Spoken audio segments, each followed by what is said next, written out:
Greetings, I'm Nancy Campbell. I'm the Executive Director of the Wayne Arts Center, and I'd like to welcome all of you here today for CraftForms 2021, the 26th International Exhibition of Contemporary Craft.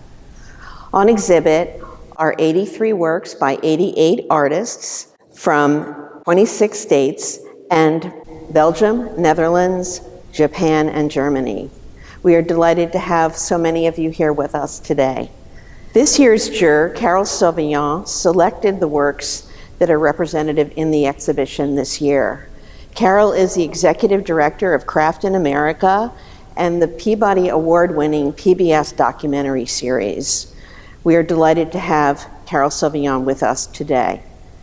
Also on view is another exhibit entitled The Process of Becoming, the jewelry collection of Carolyn Benesch. This exhibition narrates a life fueled by a passion for the creative object and the friendships that were a rich byproduct of that quest. Carol was the founding co-editor of Ornament magazine along with her husband, Robert Liu. Co-curators of this exhibition are Robert Liu and son Patrick Benesch Liu. Also on exhibit is an exhibition entitled Attraction to Abstraction. This exhibition features contemporary abstract paintings by Wayne Arts Center students and community members. CraftForms is an eagerly anticipated event that our community looks forward to every year. We are thrilled to be able to have this opportunity to showcase museum-quality contemporary craft for everyone to enjoy. Thank you for coming, and we hope that you will have a chance to stop back and visit CraftForms, which is on view through January 29th, 2022. Thank you again for joining us today, and thank you to our exhibition juror, Carol Sauvignon. Thank you for coming all the way to be here today. My pleasure. Selecting the beautiful work in this exhibition. Thank you to the Wayne Arts Center. You have been an amazing organization. This is such a thrilling event from beginning to end. The most difficult part was paring down all of the wonderful, wonderful pieces that were submitted. And I do think that Philadelphia is also a great place because of people who've worked for the Philadelphia Women's Committee and put on the Philadelphia Craft Show, which I think was, of course, craft has been important here since colonial times, but that show has given artists an opportunity to show their work and sell their work for the past 45 years. So how did we choose these pieces? The hardest part, as I said, was paring it down. The work that's being done now is so excellent, and on every level, from the very beginners to the people whose work we're looking at here today. That so many of you are here. I can't wait to meet all of you in person and to have a chance to hear what you have to say about your work and to enjoy this one more time before I have to go back to sunny Southern California. Thank you all for coming. It's a privilege to show with all this beautiful work and all you wonderful artists. I make wearable art, mixed media, and this piece is called Knowing Evil. It's a coat. It is wearable. And when it is worn by a model, there's a moment of reveal. The tree of the knowledge of good and evil from the Garden of Eden. And so the fruit on the headpiece represents the forbidden fruit that Adam and Eve chose to eat in disobedience to God's command. And when that reveal happens, you realize that what's wrapped around the head and the neck, and eventually realizing wrapped around the body, is actually the serpent from the garden.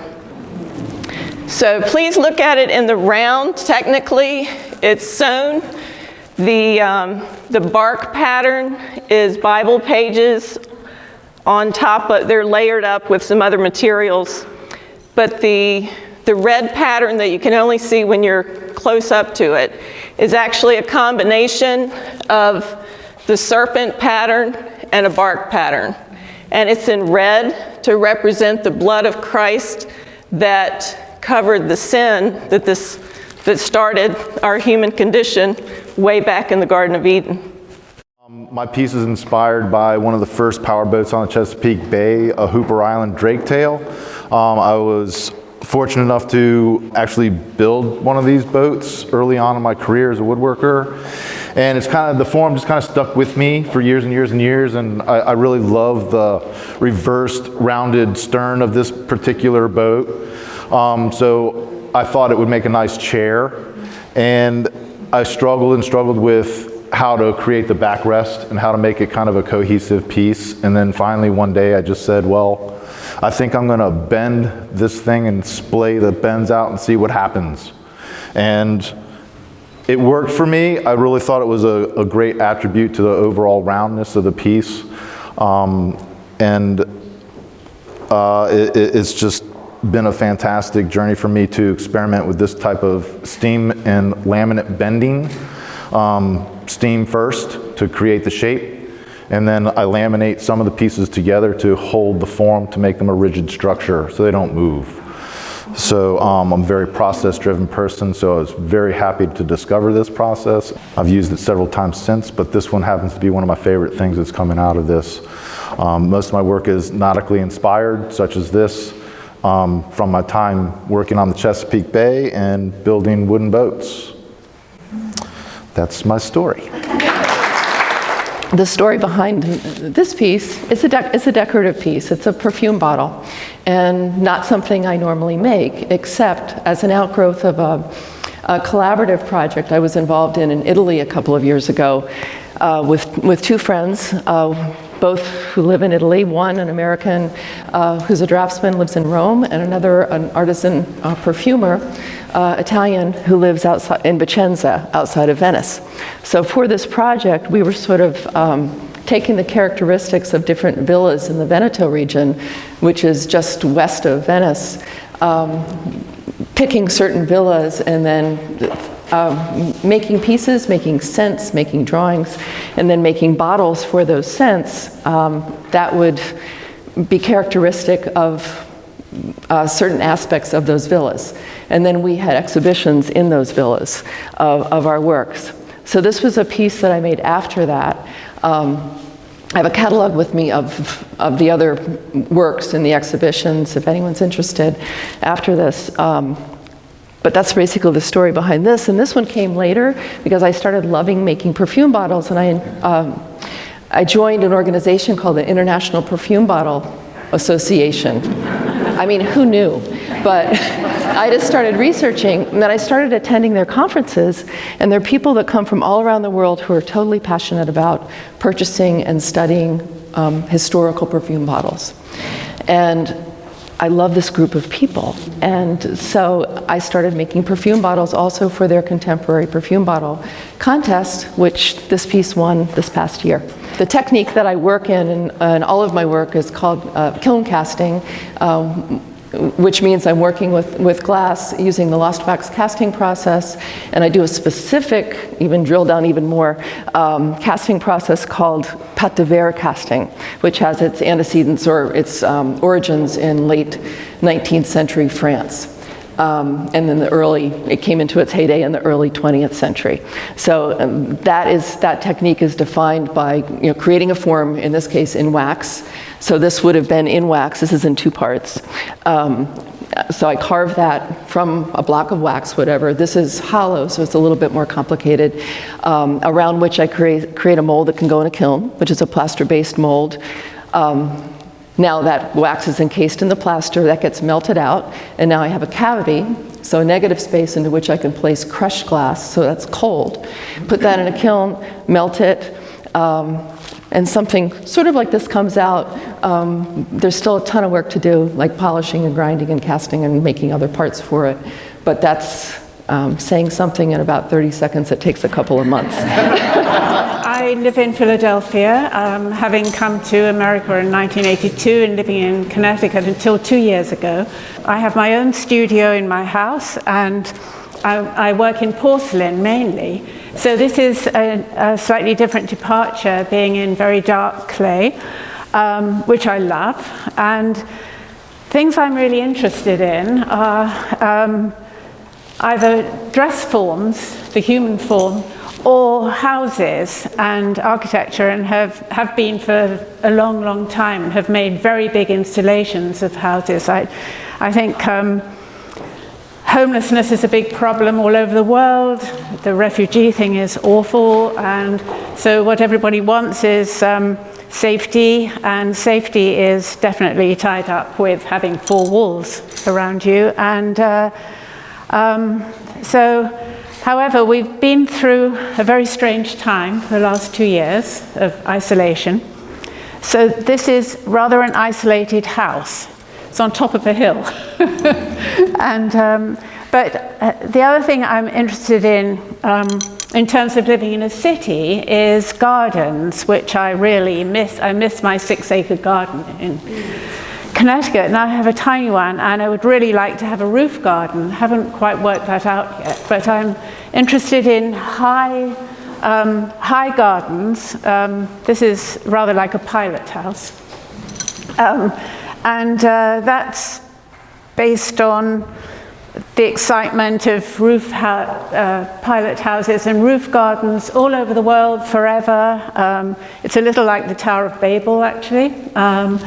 And the roofs in Paris, where you can be high up in a building and look all around and see way away to the Eiffel Tower and so on from your tiny garret on top of a building. And I just really love that sense of space that you get from being very, very high up. And the thing about this is that it does have a real function because it's boxes. So these are boxes, and I think that's slightly oriental in a way, this thing of towers of boxes as a functional thing. I also really like the idea of capping something, so I've made a lot of teapots. Another thing I'm tremendously interested in terms of clay is making teapots. So I've made scores of teapots, and they often have a house on top or a dog or something. I made a whole lot of teapots that had dogs on top, so if you see them in a big grouping, which they are in installation, it's loads of dogs running. But anyway, I'm really glad to be in this show. It's wonderful. I talk about my life in 2 phases. Before chair, when I was married, 2 sons, and had a brand new career as a landscape architect. Overnight, basically, my life was turned upside down by a spinal cord injury. I had to learn how to live life all over again. That was followed by 4 years later, the end of my marriage, which was a 20-year marriage. Thank God for my boys. It took me about 10 years to figure out how to live again, and tried a number of different things, got involved in, I did some surfing, I did some ballroom dancing, I did some skiing. I was able to trial the first exoskeleton for paraplegics to learn to walk again, and none of it was giving me back who I was. And I finally got back into clay. I had basically not worked in clay since high school, and started working back with clay, and just have felt that I really credit it with healing me. And it has really, a lot of my pieces have narrated parts of this journey for me back to wholeness and back to joy. I had titles such as Precipice describe, a feeling of very much of isolation, alone, and being on the edge of who knows what. Other pieces like such as, free falling, not knowing what's going to happen next in your life. That's a bust of a young girl looking like she's on a roller coaster. You don't know whether she's horrified or thrilled, which I didn't know which I was either. Unfurling is another piece, and so these are all, like I said, narrations of my journey. There are phrases such as, "You don't know what you've got till it's gone." That's Joni Mitchell. "In the midst of winter, I found within me an invincible summer." That's Albert Camus. and then by an unknown author is something to the effect of, you're more beautiful for having been broken. I feel like anybody, that we all have our own stories, our own trials, tribulations, and my goal is to work with people and help them narrate experiences in their own lives, whether it's happy or something that they've overcome themselves or a dear one. And I want to sort of pay it forward, because with all the love and support I got, that's what brought me back to life along with the clay. And I just want other people to be able to commemorate similar experiences in their own lives. I work exclusively in ceramic clay. I experiment with different textures. They all are capable of doing different things. I love the sustainability of it, the earthiness of it. And I've just recently started playing around with the finishes, cold finishes, which are things that are not glazed in a kiln. And that has now gotten me involved in painting and waxes and some other mediums, which I've really loved doing. This piece, Mama's Love, really emerged from the clay, a bag of clay practically, almost as is. Clay is too soft to work on initially, and I pushed it around and said I'll come back a few days later. And when I opened the bag, again, the mom was almost exactly like she is. And when I thought about how awkward that position of her head was, I thought, well, if you were nuzzling somebody's hand, your baby's hand, that would certainly be a meaningful position. So the baby was actually an afterthought, but it just sort of tells a story. You don't really know why they're different, why their skin tones are so different. You get to imagine what that story is. And again, that's what I wish to do for myself and for other people. So I'm really thrilled to be in the show, very, very grateful, very excited, and I thank you all for being here. Have worked in the medium of polymer clay, for close to 25 years. My joy in working with this clay, I'm stubborn by nature, and it's actually a quest to pay tribute to an artist who's no longer with us named Elise Winters.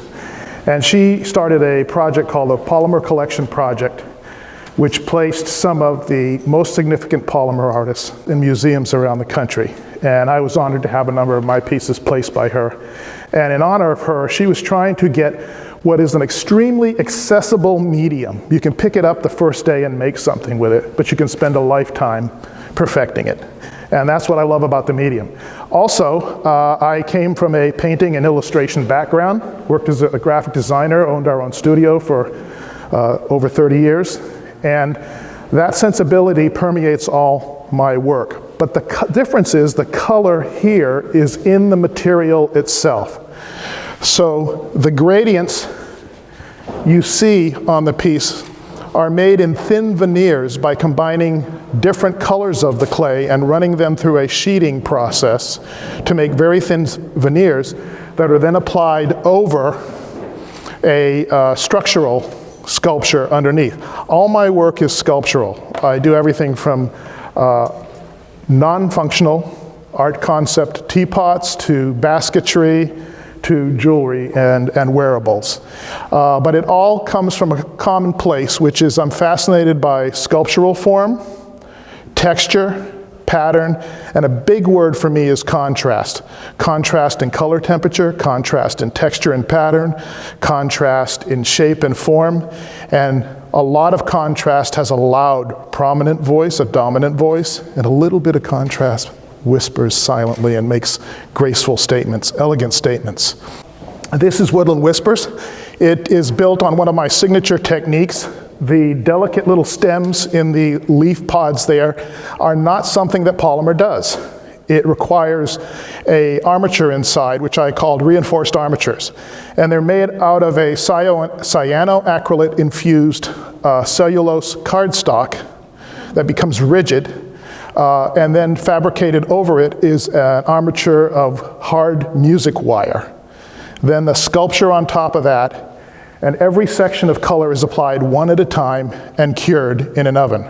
A piece like this has probably been cured 25 or more times, and probably is approaching 50, 60 hours of work.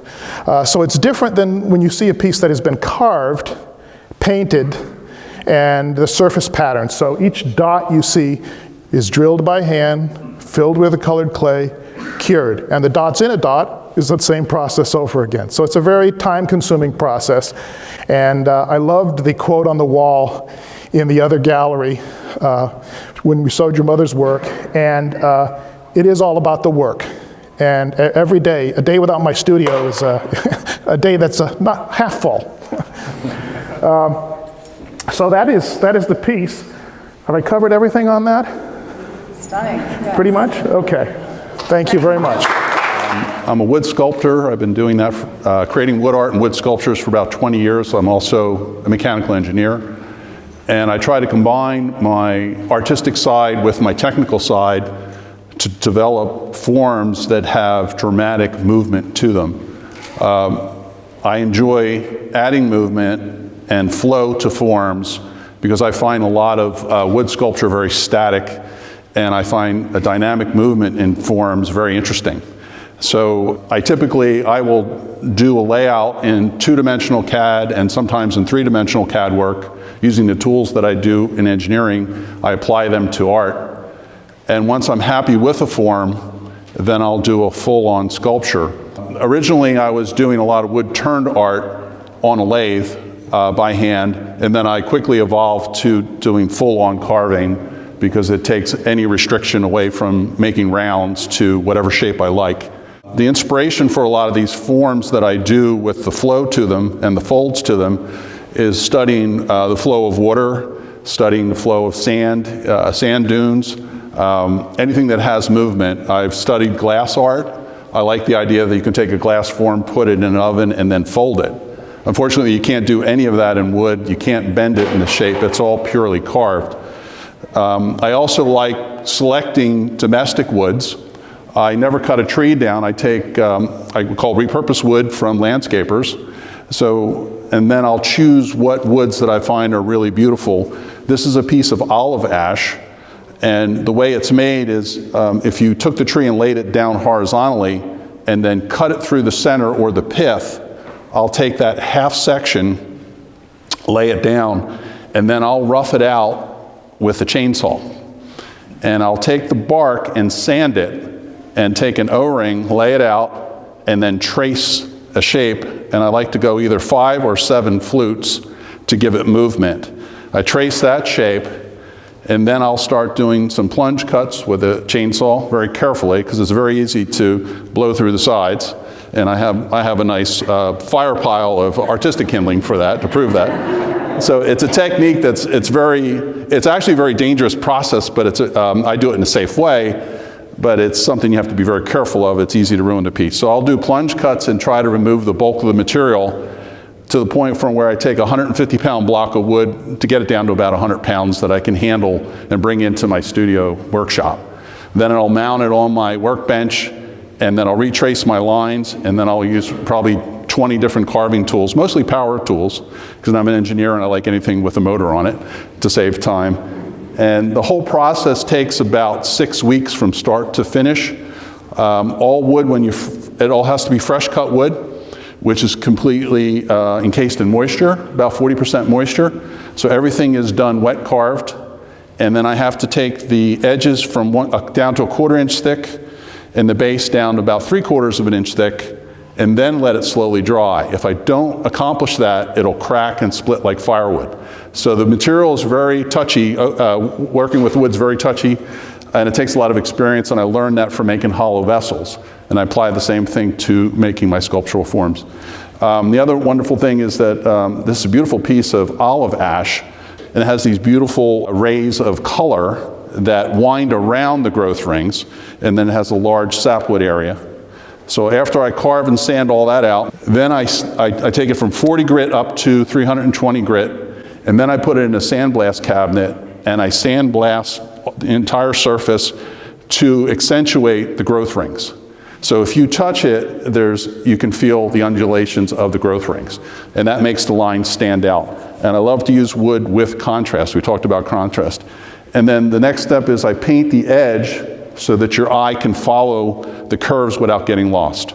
So that's my process, and I do a whole series of bowls, vertical pieces, wall pieces, and the bowls have been my focus for the last year or so, and have been really a lot of fun.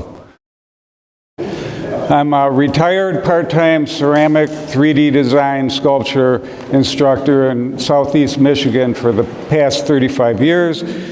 I also worked at Ford Motor Company for over 33 and a half years in manufacturing. During my prison sentence at Ford Motor Company, I was asked if I would be interested in being a clay modeler back in the 80s, and I said, well, I'll check it out. So I did 6 weeks at the Design Center in Dearborn learning how to be a clay modeler. I did not like it, and they did not like me. I was teaching fine art ceramics 2 nights a week at Wayne State University back then. However, I learned so many awesome techniques in terms of doing my slip cast porcelain. I make these mainly using original plaster molds made from original clay models that I design. The only one that's not mine is the egg. I buy a gang mold, plaster mold to slip cast the egg forms. I also cast spheres for the center of my pieces. This style here is a signature style of my work for the last 20 years, this 3-piece combination. I've had a lot of different motivations or a lot of different inspirations in terms of what I want to say with my art. And I used to put on my resume, and I would tell my students that, you know, my ideas come from, it could be from current events, it could be from daydreams I have, it could be inspirations from up above, or my own life experiences. And I've always tried to put some kind of a message into my artwork. I previously did press mold porcelain until a fellow instructor, she asked me one day, why are you choosing to use porcelain? And I really thought hard about it, and I realized the reason I like the porcelain is for the translucent quality that it has.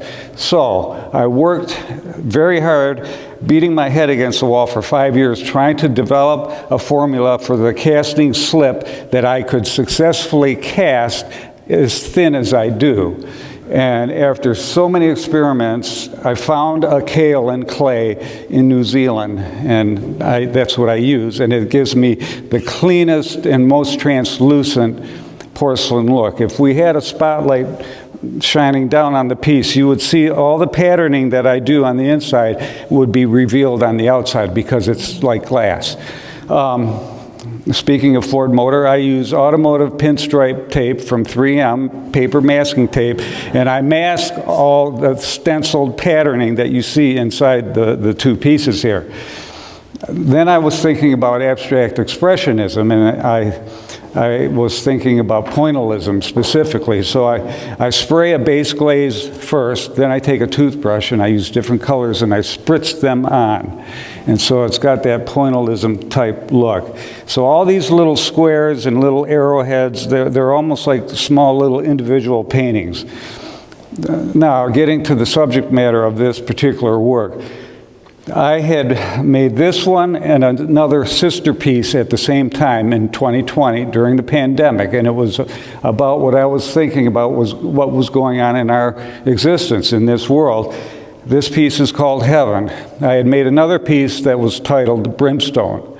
I entered both pieces into an international ceramics biennial competition in Incheon, Korea. I've been in 5 of their biennials since 2001. At any rate, I entered Heaven and Brimstone, and they accepted Brimstone, and it's on display right now in Korea. And Brimstone obviously represents hell for me, and this one being Heaven well, it represents heaven. But if you look closely, I very purposely put little spots of gold. That's a gold luster glaze that I use, and there's actual 24 karat gold in it. But if you look closely, you'll find little specks of it here and there on those little windows. And so what I was thinking about is what it says in the Bible about the streets paved in gold. So that was what I was really trying to convey in this work. And I'm really pleased with how it turned out. The Crown of Artemis, I didn't really start out with a particular idea. Most of my beadwork is created as I go. I don't really have sketches. I just kind of create, and the beads kind of create shapes. The technique I use to create the sturdy top of the crown is called bead quilling, which is a technique I developed about 10 years ago. And it's different because you turn the beads on their side and you see all the threads, but it allows me to do really sturdy shapes like in the crown and my necklace. And it allows me to add this string art design, which is the center. The name of it came from, once it was complete, it kind of just reminded me a very strong woman would be wearing this, and it kind of reminded me of arrows. So Artemis is the Greek goddess of the hunt, so the Crown of Artemis. There are about 10 to 12,000 hand-sewn beads in the piece. They're all done with needle and thread, one bead at a time.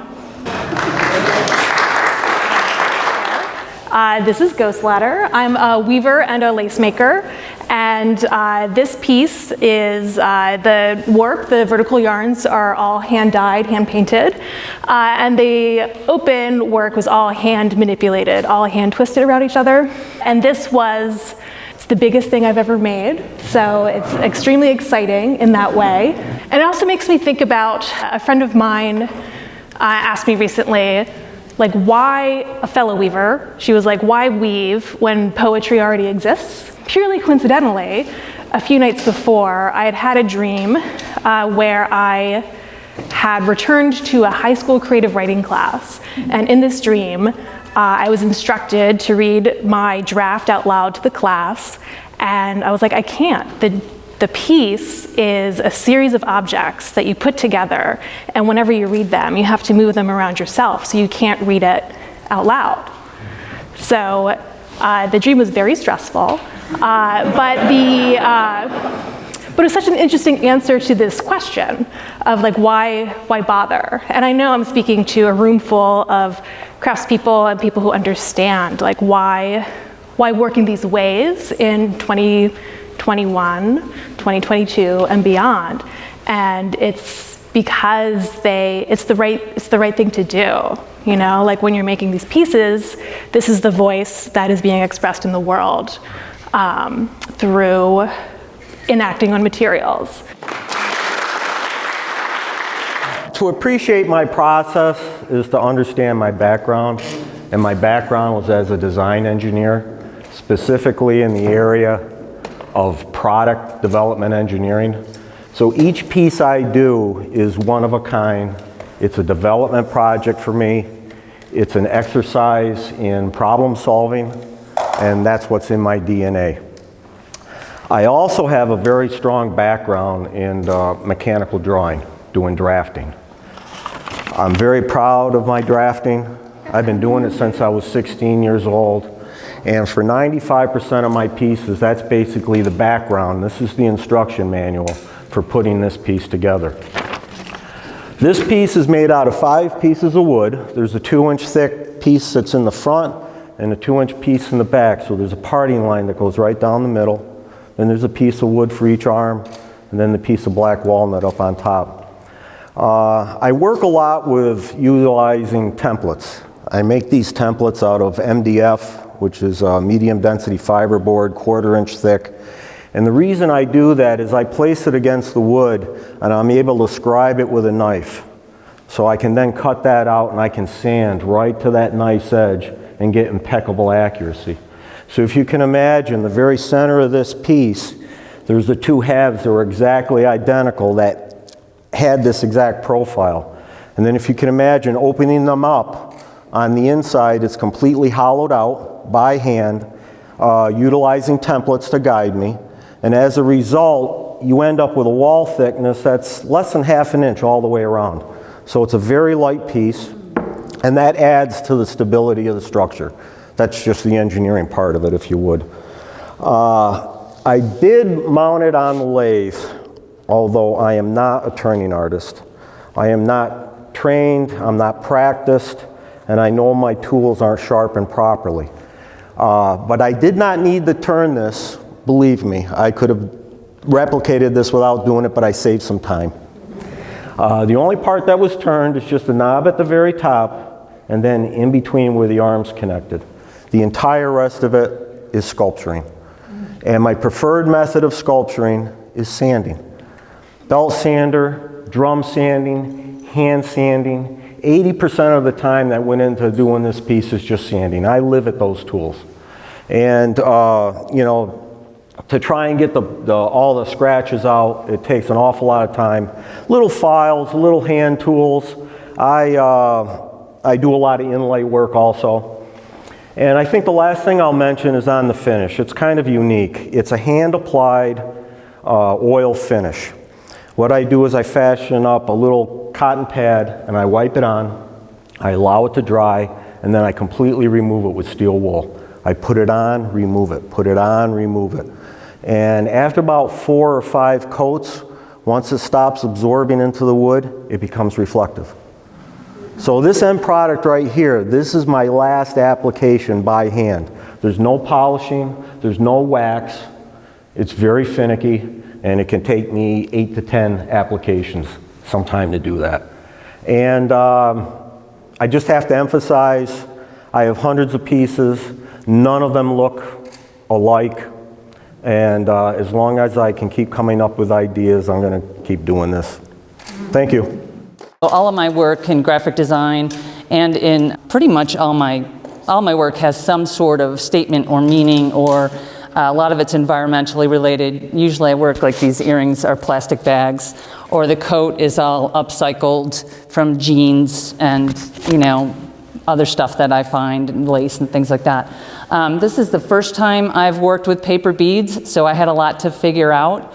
This was before Ruth Bader Ginsburg passed away, and I was really hoping she'd make it through the election, and she didn't, and I was really sad. But then I thought, you know, she was a warrior, you know, for women, for all sorts of, you know, causes, and I kind of let my pieces, whatever I'm doing,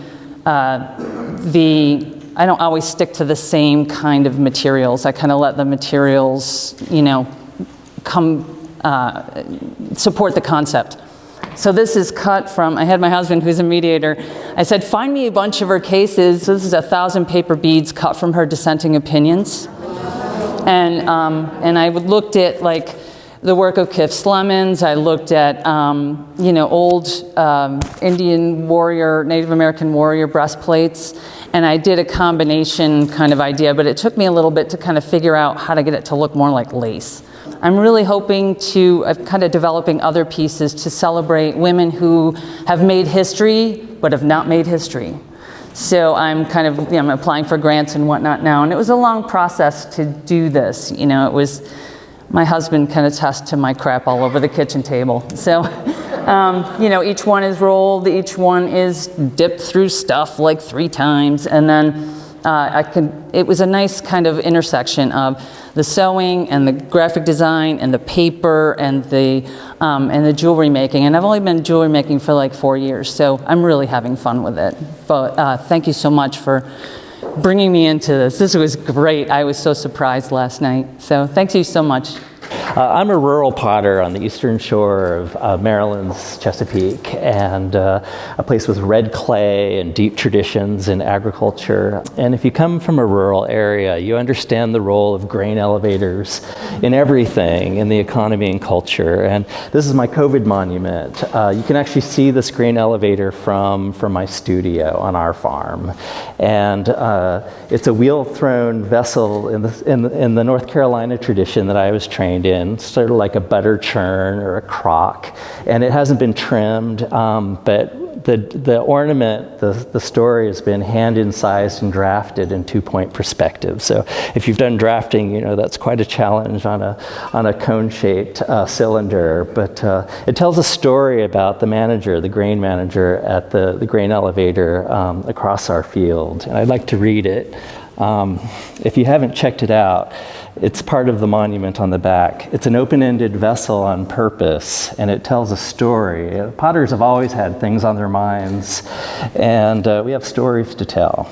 Al Ravert is essential personnel at the Lynch Grain Elevator.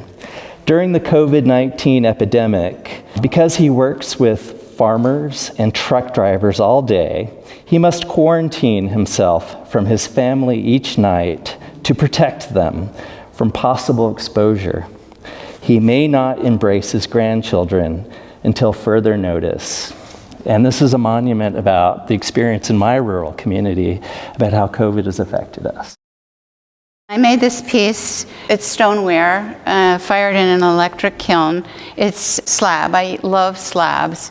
What I did, I rolled out a large slab, and then I cut it into long horizontal strips, and then I scored the strips.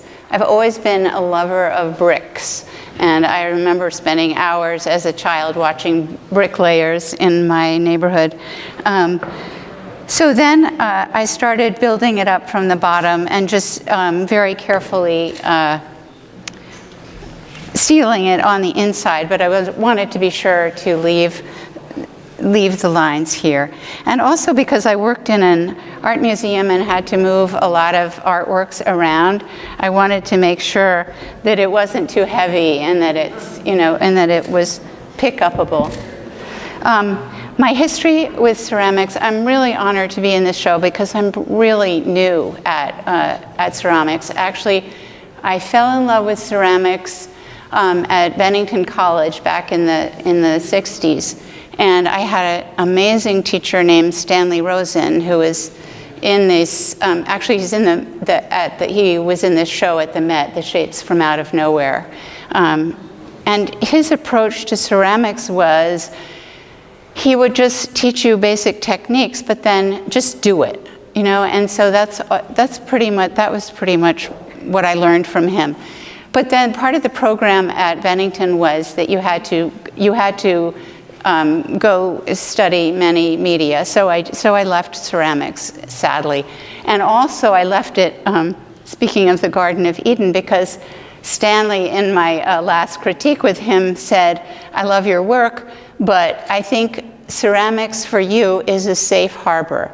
And I was devastated, really devastated. I felt like I had been cast out of this garden. So over the years, I worked as a carpenter, as a graphic designer. I worked at my architect father's office as a draftsperson, and I ended up working in exhibitions design at the Hirshhorn Museum. And so then I retired from that, and I was like, what am I going to do? And I thought, what I really, really want to do is ceramics. So I've basically been working with clay for the past 7 years. And that initial education about just doing it is my approach. And so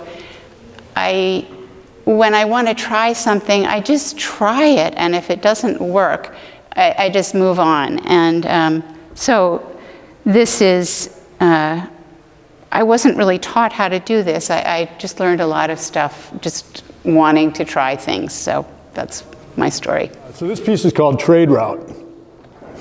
And that's a term used for Canadian fur trade routes, but in this case, what I'm referring to is the trading of salmon for agriculture. And this image, this is on the Yakima River in eastern Washington. There's a map of the whole drainage system over here. Instead of beading the water, I didn't want to bead the water as water. I wanted to bead the water as kind of what it really is, which is a collection of policies and research and legal decisions. So it's, the whole piece is made out of 8.5 by 11 pieces of canvas. And if you look at the surface of the water, you'll find that there's only like one fragment of text on each piece. But the work is hand-sewn beadwork. It took me 2 years to make this. About a year of it is sewing time, and about a year of it's kind of messing around and going canoeing and stuff. But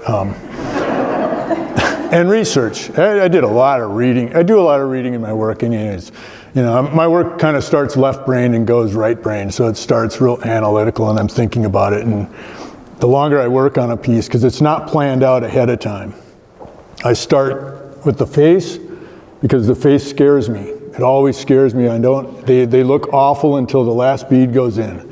And you never know if it's going to work. It does work, but it always scares me. And then I just kind of filled in the body. I wanted the bridge for sure. So I knew how wide I was going. And the scale also, the scale of the piece is defined by the face. I'm limited with bead size and bead colors. So I can only go so small before it turns into a smiley face. It doesn't look like anybody. Because I'm the artist, that's the stitch work on the back. It's all needle and thread, either 1 or 2 needles going at a time, depending on the technique. I do it myself. I just sit there and sew. I'm a self-taught artist. I accidentally discovered that I like to sit and sew by hand. I was really happy when the first line of text came out, and it's like, oh, this is pretty neat. Because those are really small beads. That's a dinky little needle that most people can't see the eye on it. And this piece is something that I just did. It's called What Can Happen, because it's what can happen when you take things that are just laying around and you put them together and something happens. And for a long time, that's the way I worked, and it's still a way I work when I work small. I like to take little pieces of things and always make maquettes before I make anything large. And there I can take little scraps and stuff that I have hanging around, and those become generators for an idea for a piece, and then I play around with it. Well, here I had laying around in my studio, well, these legs are from, they must have been from my furniture years, maybe 30 years old, and they were part of a table, and when I moved, I didn't think the table was as exciting as the legs, so I cut the whole table up and I kept the legs. And then this was, I had made a vase. I like to carve flowers and put them in vases and combine them with other things, and I did vignettes where I had furniture and I had a table and I had objects that I carved on the table. And it was actually a banana plant, and I had painted it. And I just kept looking at it and turning it different ways. And because you can sit it up so that it's upright. You can, all kinds of things. But I liked this because it kind of had an animal feeling about it, I thought.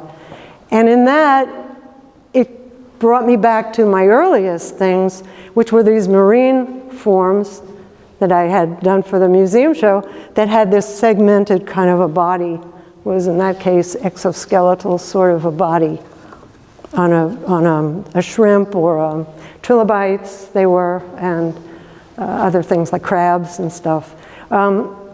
So I turned it this way, and then it had ended here because it went into the vase. I added a piece onto it.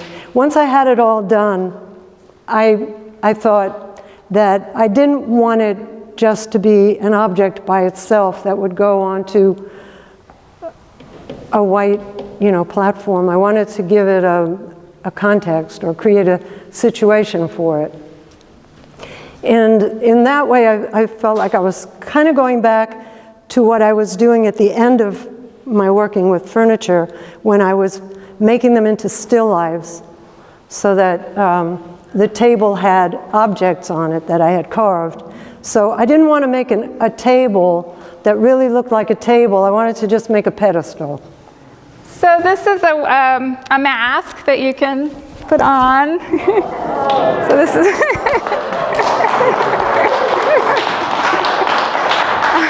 So this is made with a basketry technique called coiling. It's made with actually laundry line. I just get it at like Home Depot, and then embroidery floss. So each one of the little things it takes a long time. There's a lot of like wrapping and connecting. And I made this in my house during the pandemic. I feel like it kind of looks like, I didn't do this, I don't really have like a set plan when I start these pieces. I'd say, I know they're going to be heads and go on a face, but but I feel like it looks a little like a gas mask. It feels like very like related to the kind of feelings, I guess, of this past year to me, year and a half or whatever. So I actually started I was doing drawings that were kind of abstracted faces, and I had learned coiling at the School of the Art Institute of Chicago many years ago, but I don't know but it just sort of clicked. I was actually like making colored pencil drawings where I was kind of like wrapping the line, and then I thought, well, maybe I'll bring back, maybe I'll actually make them physically. So I was making them sculptural heads, and then I really love the wearable part of it, and I'd actually like to start making, working with dancers and having them kind of part of performances. So. This is very unlike most of my work. It's like my work in that I work now a very large scale. I do a very old ancient ethnic technique called ikat, but I make for the last 10 years primarily large scale, very colorly graphic pieces for big buildings. I have been holding this idea for years that I wanted to do a photorealistic landscape and document the sandhill crane migration on the Platte River in Nebraska. In Nebraska, we have a world-class birding event. People come from all over the world to see 1 million birds migrate through and land on the river, and it's powerful beyond measure. And I've been holding this thought, someday I'm going to do this. And the day of the COVID lockdown, the day when we all, we were all glued to our TVs, it's like the world is locking down, was the day my husband had the crane cam on, and we listened to the sandhill cranes for months squawking on his crane camera. And that was when I kind of stopped and went, the world is shutting down. But this process has been going on for, how many hundreds of thousands of years. The birds are coming, they're landing, they're roosting, and then they go. And this will not stop. They don't know COVID has hit. And it just caught me about how life goes on, We stop, but life goes on. My calendar dried up. I just published a book on ikat. My book tour vanished overnight, and the cranes were squawking. And I was like, this is the year I'm going to do this tapestry. And it took 1 year. And I have 2 studio assistants, and the 3 of us wrapped ikat for a good portion of a year. So what does that mean when I say wrap ikat?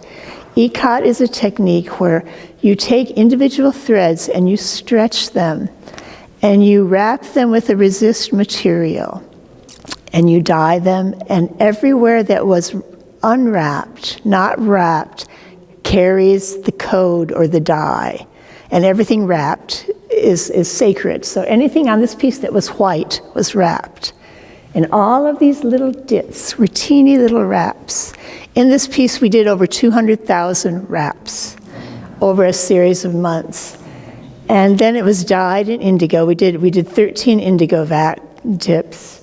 We did all this wrapping. We did, gazoodles of miles of yarn, and I wrapped it in 3 layers. And so all these wrappings go on 3 layers, and we separate these layers. And because of that layering process, I'm going to be doing 2 more versions of this same piece. Thank you for the award, and I'm so honored. Yeah.